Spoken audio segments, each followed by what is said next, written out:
现在是2017年，马上就要新春了。今天是张家口万田区朱官张宪平结婚的日子。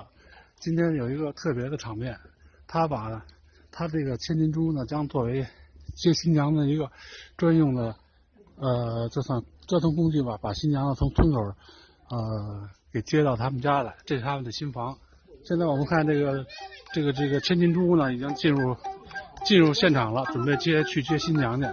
这猪呢，在咱们华北目前是最重的一头猪，1200斤。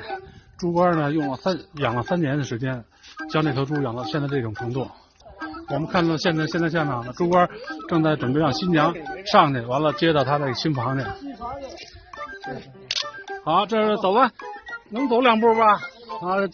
咱们进新房吧，在村口得接到新房去啊。好，等会儿。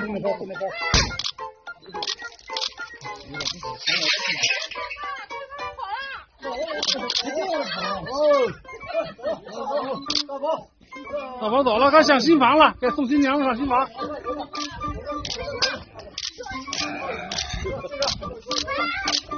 好了。